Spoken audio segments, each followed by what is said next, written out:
आप सभी देशवासियों को मेरे पुलिस परिवार की तरफ से प्यार भरा नमस्कार। दोस्तों, जैसा कि मैं अपनी हर वीडियो में आप सभी लोगों को बताता हूं कि यदि कोई भी व्यक्ति कोई भी अपराध कारित करता है तो उनको किन किन धाराओं के तहत सजा दी जा सकती है। परंतु मेरे ख्याल से हर एक गांव में, जैसे मेरे गांव में 10,000 लोगों की जनसंख्या है, परंतु सिर्फ 100 लोग ऐसे हैं जो बार बार कोई भी अपराध कारित करते हैं या जो भी मीन्स कोई भी क्रिमिनल इंटेंट रखते हैं। परंतु 9,900 लोग ऐसे हैं जो विक्टिम लोग बन जाते हैं, मीन जिनके साथ कभी भी कोई घटना घटित होती है या कभी भी घटना घटित होने की संभावना होती है। तो दोस्तों, ऐसे केसेस में यदि हमने मान लो किसी भी एक क्रिमिनल इंटेंट रखते हुए किसी भी व्यक्ति ने कोई अपराध कारित कर दिया, तो उसको तो हम जैसे तैसे दरखास्त देकर भाई सजा दिलवा देते हैं। परंतु मुद्दे की बात यह आती है कि जो व्यक्ति उसका शिकार हुआ है, जो व्यक्ति विक्टिम है, जिसके साथ ऐसी कोई अप्रिय घटना घटित हुई है, उसका चाहे वो अभियोजन को लेकर हो, जैसे वो वकील कर रहा हो, या फिर उसका मीन्स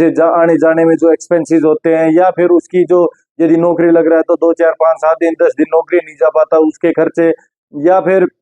उसके कोई चोट लगी है या उसके वाहन को नष्ट कर दिया गया है, मीन्स उसको नुकसान पहुंचा दिया गया है, तो ऐसे सभी कंपनसेशन, ऐसे सभी मुआवजे, ऐसी सभी जो उसकी हानि हुई है, उनका भाई निपटारा कौन करेगा? सबसे मुद्दे की बात तो ये होती है। और दूसरी बात यह है कि जब भी हम किसी भी थाने में जाते हैं या कोई भी हमारे गांव में रहते हैं लोग बाग, तो वे हमें एक एडवाइस देते हैं कि भाई क्यों खाऊंगा, क्योंकि ये शोषण किसका होता है? गरीब लोगों का होता है, क्योंकि भाई अमीर और धाकड़ लोगों के साथ तो ऐसे कोई हरकत करेगा नहीं। तो जो भी गरीब व्यक्ति होते हैं जिनके साथ ऐसी घटनाएं घटित होती है, तो उनको यह समझा दिया जाता है, हमारे गांव के बहुत ही बुद्धिजीवी लोग होते हैं या फिर हमारे थाने के जो यदि एफआईआर दर्ज नहीं करना चाहते, तो उनके द्वारा कहा जाता है कि भाई क्यों खाम का चक्करों में पड़ रहा है, खाम का वकील करेगा, वहां कोर्ट में जाएगा, साल 2 साल धक्के खाएगा, इतने सारे पैसे खर्च करेगा। तो इस डर के मारे वो जो बेचारा गरीब भाई है जिसके साथ हरासमेंट हुआ है, जिसको मीन्स नीचा दिखाया गया है, उसकी कोई भी हानि हुई है या किसी लड़की के साथ कोई रेप की घटना हो रही है, एसिड अटैक हो रहा है, या कैसी भी कोई घटना, यार लगा लो चोरी हो गया, छल हो गया, या ऐसा कोई भी एक्सीडेंट हो गया, तो इन मामलों में आज मैं आपको बताना चाहता हूं कि जितने भी मेरे गरीब भाई है या माताएं बहनें जो भी इस वीडियो को देख पा रहे हो, आज के बाद आपको इस मामले में कोई भी डरने की जरूरत नहीं है, क्योंकि जितने भी आपके खर्चे होंगे, चाहे वह वकील का हो, चाहे आपका आने जाने का खर्चा हो, चाहे आप दिहाड़ी पे, मजदूरी पे या कोई नौकरी में नहीं जा पा रहे उसका हो, या फिर आपके चोट लगी है, या फिर आपके घर में या गाड़ी का कोई नुकसान किया है, तो इन सभी मामलों का, या फिर इवन आपका मानसिक उत्पीड़न भी जो हुआ है, उन सभी का मुआवजा आपको दिलवाया जाएगा। आज इन्हीं सब मुद्दों के ऊपर मैं बात करने वाला हूँ, क्योंकि जो हमारी पहली सीआरपीसी की धारा 357 थी और अब नए वाले कानून बीएनएसएस की धारा 395 है, इसमें बताया गया है कि ऑर्डर टू पे कंपनसेशन, मीन कंपनसेशन जो मुआवजा होता है वो कब ऑर्डर कर सकता है कोई भी कोर्ट? तो जब भी हम किसी भी व्यक्ति के साथ, मान लो सबसे पहले कोई घटना घटित होती है, वो दरखास्त देता है, मुकदमा दर्ज होता है, उस वो जो आयु होता है वो फाइनल रिपोर्ट दर्ज करवाता है, जो मैंने पहले बताया था भाई, पहले सीआरपीसी धारा 173 और नए वाले कानून की धारा 193 के तहत। तो उसके बाद जब कोई भी जज अपना जजमेंट सुनाता है, तो उस जजमेंट के टाइम जब भी कोई सजा सुना रहा है उस व्यक्ति को, उस आरोपी पक्ष को, तो उस टाइम उसको कुछ हर्जाना भरना होता है, कुछ फाइन इम्पोज किया जाता है उसके ऊपर। उस फाइन को कंप्लीट या फिर पार्शियल, कुछ उसका पार्ट उस विक्टिम पक्ष को दे दिया जाता है कि भाई उन्होंने जो भी अभियोजन में, वकील में, आने जाने में जितना खर्च हुआ है, उनको एज ए कंपनसेशन दे दिया जाता है। परंतु मुद्दे की बात आती है कि क्या उस कंपनसेशन से उनकी पूर्ति हो जाती है? जैसे भाई उनका खर्चा हो गया, मान लो उसमें लग गया भाई एसिड अटैक है कोई, या वैसे कोई ऐसी अनहोनी घटना घटित हो जाती है, या किसी का सड़क दुर्घटना में कोई व्यक्ति मर जाता है, या किसी की लापरवाही से, तो यार कितने लाखों रुपए की मीन्स वो जिंदगी रुपए में थोड़ी ना तो ली जा सकती है। तो दोस्तों, ऐसे मामलों में आखिर यदि वह पीड़ित पक्ष या फिर आरोपी पक्ष वह पैसे नहीं दे पाता है, तो कहाँ से ये पैसे लिए जाएंगे? तो हमारी जो स्टेट लीगल सर्विस अथॉरिटी है और डिस्ट्रिक्ट लीगल सर्विस अथॉरिटी है, वो हमारी नालसा जो नेशनल लीगल सर्विस अथॉरिटी है, उसके साथ कोऑपरेट करके, उनको कन्विंस करके, उनको इस सारे मैटर के बारे में बता के इनके लिए अपील कर सकते हैं और सारे पैसे वापस दिलवा सकते हैं। तो अभी मैं एक एक धारा के बारे में आपको बताऊंगा कि सबसे पहले धारा नंबर 357 जो नए वाले कानून की धारा नंबर 395 भारतीय नागरिक सुरक्षा संहिता में बताया गया है कि ऑर्डर टू पे कंपनसेशन, कि यदि आपके साथ ऐसी कोई भी घटना घटित होती है, तो जो मैंने बताया कि जजमेंट के टाइम वह जज उस जो आरोपी पक्ष है उसको जो भी मीन्स फाइन उसके ऊपर इम्पोज करेगा वो आपको दे दिया जाएगा, या उसका कुछ पार्ट दे दिया जाएगा, पहली चीज। इसी में दूसरा पार्ट है कि भाई आपका जैसे क्यों किस चीज के लिए दिया जाता है? फर्स्ट चीज अभियोजन के लिए, जो भी वकील करते हो, जो भी कोर्ट प्रोसीडिंग्स, डॉक्यूमेंट वगैरह, जो भी आपका खर्चा लगता है। इसके अलावा दूसरी चीज, जो भी आपको लॉस या इंजरी हुई है, जो अभी मैंने बताया था भाई, कोई आपकी मानसिक उत्पीड़न हुआ है, आपकी शरीर को हानि हुई है, कोई अंग भंग कर दिया, या फिर कोई आपकी लॉस, आपको नुकसान पहुंचा दिया। तीसरी चीज, एक फेटल एक्सीडेंट एक्ट 1885 का, उसमें बताया गया था कि ऐसी कोई भी दुर्घटना कारित होती है तो या तो उस व्यक्ति को, यदि वह बचता है, यदि वह मर जाता है, तो उसको जो डिपेंडेंट्स होते हैं तो उनको यह मुआवजा दिलवाया जाएगा। इसके बाद एक बात और बताई गई है कि भाई यदि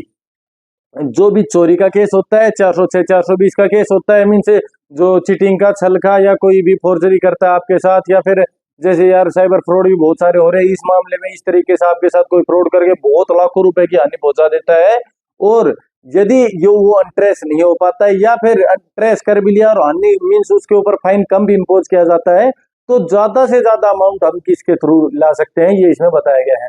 इसके बाद हम बात करते हैं धारा नंबर 357 ए और बी, जिसमें बताया गया था। अब नए वाले कानून की धारा नंबर 396 में बताया गया है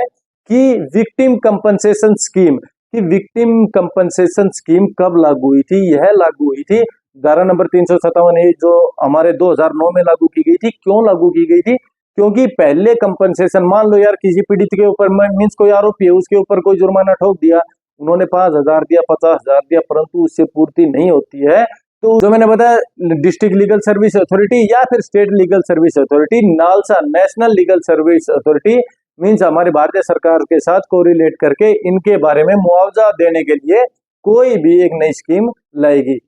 सेकंड बात ये आती कि भाई जब उनके पास पूर्णतः इतना मुआवजा नहीं दे पाते हैं, तो भी ये जो मैंने बताया ये दोनों अथॉरिटी है, इनके पास आप एप्लीकेशन दायर करोगे, या फिर अपने किसी वकील के थ्रू। क्योंकि ये कहाँ पे होती है भाई? ये आप जहां भी डिस्ट्रिक्ट कोर्ट में जाओगे वहां पे आपको मिल जाएगी डिस्ट्रिक्ट लीगल सर्विस अथॉरिटी या फिर स्टेट लीगल सर्विस अथॉरिटी के कोई भी मेंबर वहां पे आपको मिल सकता है। इसके बाद हम बात करते हैं कि भाई यदि मान लो किसी मामले में कोई फाइन इम्पोज ही नहीं किया जाता है, तो भाई वो जो अपीलेट कोर्ट होता है, या हाई कोर्ट होता है, या सेशन कोर्ट होता है, वो अपनी पावर्स को एक्सरसाइज करते टाइम वो एक अलग से फाइन उसके ऊपर इम्पोज कर सकते हैं। ठीक है भाई। इसके बाद हम बात करते हैं, क्या बताया मैंने कि भाई यदि कम अमाउंट दे दिया तो इनकी लाइबिलिटी बनती है, जो हमारी, जो मैंने दो बताया।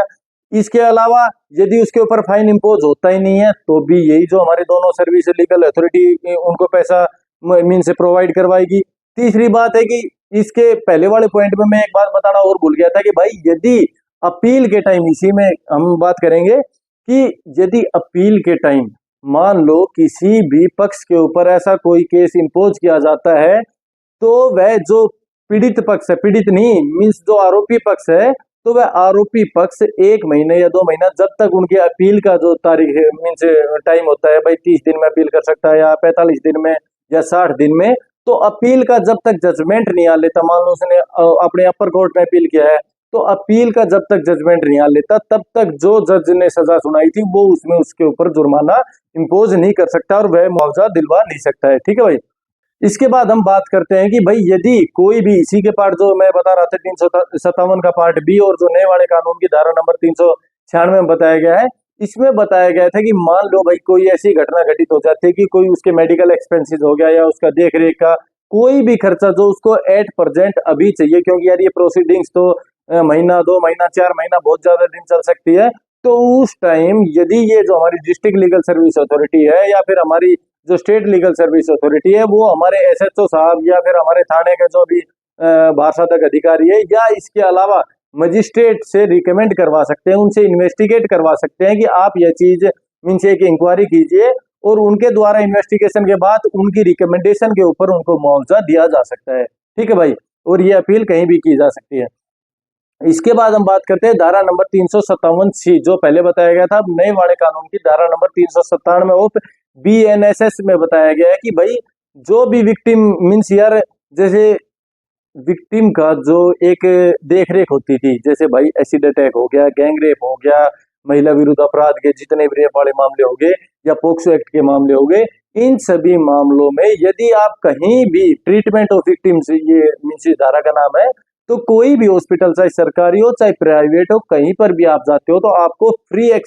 मीन्स आपको सारा खर्चा, कोई भी एक भी पैसा नहीं लगेगा, सारा खर्चा आपको उनके द्वारा निर्वहन किया जाएगा। ठीक है ना भाई। तो आप बिल्कुल बेफिक्र होकर किसी भी हॉस्पिटल में इलाज करवा सकते हैं इन सभी केसेज में। महिला विरुद्ध अपराध के जितने भी केसेज हैं, ये मैंने बताए, रेप हो गया, पॉक्सो एक्ट का मामला हो गया, या फिर एसिड अटैक के मामले हो गए, और उनकी लायबिलिटी बनती है कि भाई उनको फ्री में इलाज दिया जाएगा। ठीक है, इसके बाद हम बात करते हैं धारा नंबर 358 जो पहले बताया गया था। अब नए वाले कानून की धारा नंबर 359 में ना 399 में जो बताया गया है। इसके अलावा मैं एक धारा और जोड़ूंगा भाई, धारा नंबर 398 जो अब नए वाले कानून बीएनएसएस में नई धारा एड ऑन की गई है, पहले सीआरपीसी में नहीं थी, कि protection of the witnesses, mean जो गवाह होते हैं हमारे किसी भी, चाहे मर्डर के हो गए चाहे रेप के हो गए, ऐसे गवाहों को भाई बहुत ज्यादा खतरा होता है। तो ऐसे गवाहों के लिए अब हमारी जो राज्य सरकार है या फिर हमारी जो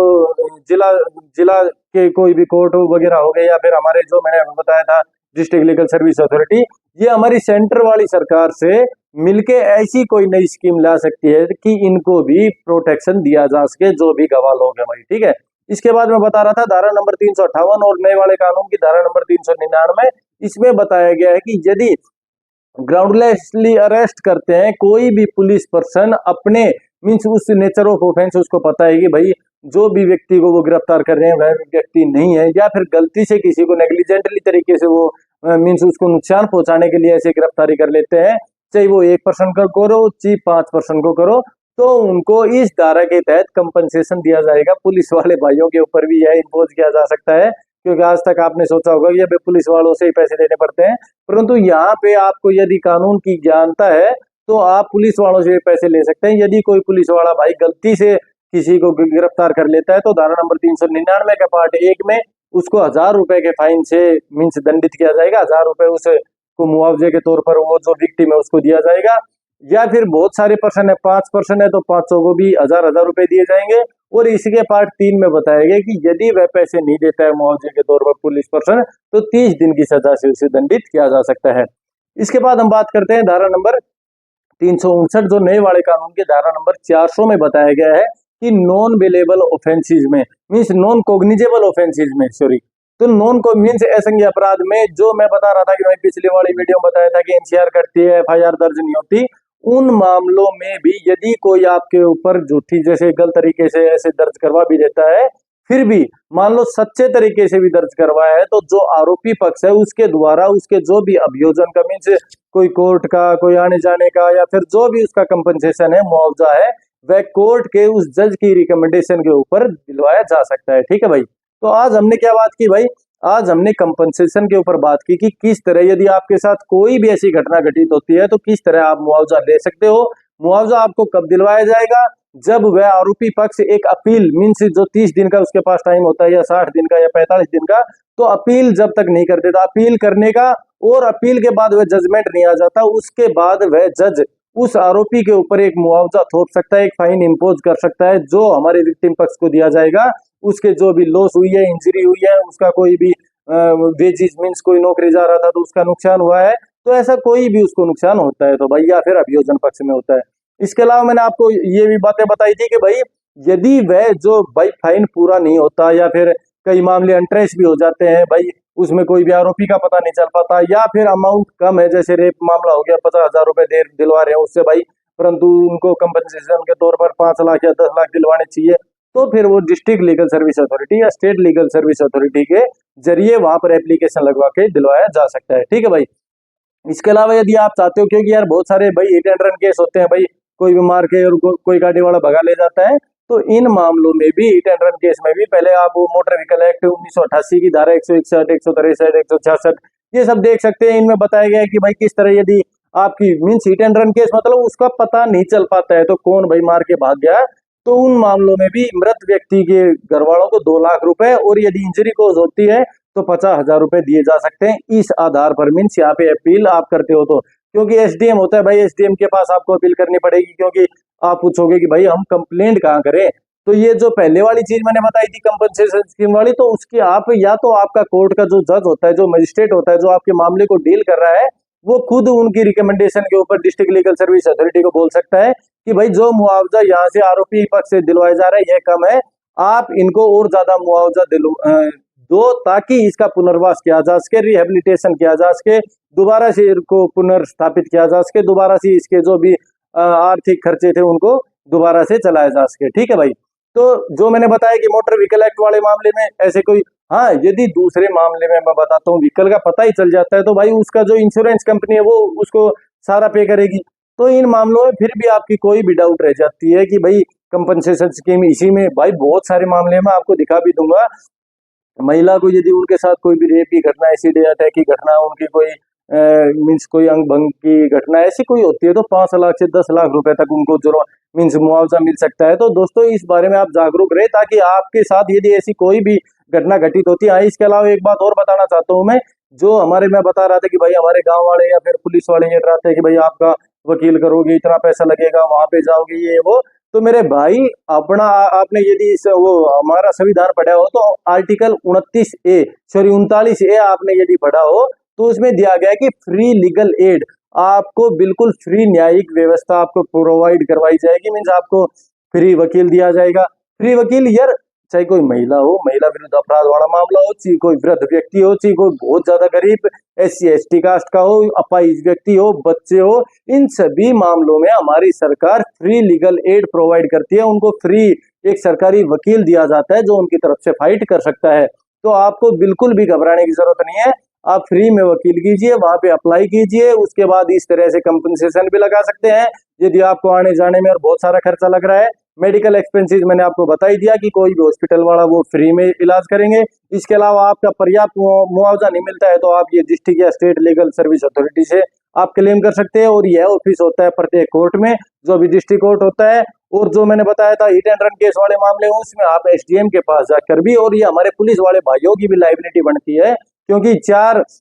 अप्रैल 2022 को ये नया वाला जो मैंने बताया था अभी धारा, मोटर व्हीकल एक्ट की धारा 161 के तहत हमारे पुलिस वाले भाइयों को भी इस बारे में पूरी नॉलेज होनी चाहिए ताकि वह कोई भी विक्टिम उनके पास आता है तो उनको बता सके। क्योंकि उस केस में सुप्रीम कोर्ट के जजमेंट में उन्होंने स्पष्ट गाइडलाइंस दी थी कि प्रत्येक पुलिस वाले को इसकी जानकारी होनी चाहिए और उनको जितने भी उनके पास विक्टिम्स आते हैं उनको भी यह जानकारी देना आवश्यक है। क्योंकि भाई इतने सारी मतलब कि 6 से 7 हजार, मैं आपको बताऊंगा आइडिया, 6-7 हजार मीन्स हिट एंड रन के केस के मामले हुए, परंतु सिर्फ 200 से 400 लोगों ने ही कंपनसेशन के लिए, मुआवजे के लिए अप्लाई किया। क्यों? क्योंकि लैक ऑफ अवेयरनेस, ज्ञानता की अभाव के कमी में। ठीक है ना भाई, तो आपको हर एक ये सारी नॉलेज होनी चाहिए ताकि आप कंपनसेशन स्कीम के तहत ये सभी पैसे अपील कर सको। ठीक है भाई, आज के लिए इतना ही। और यदि आप चाहते हो इसी तरह की मैं वीडियो बनाता रहूं तो चैनल को सब्सक्राइब कीजिए और यदि आपका कोई भी सजेशन है तो कमेंट बॉक्स में कमेंट कीजिए। जय हिंद, जय भारत।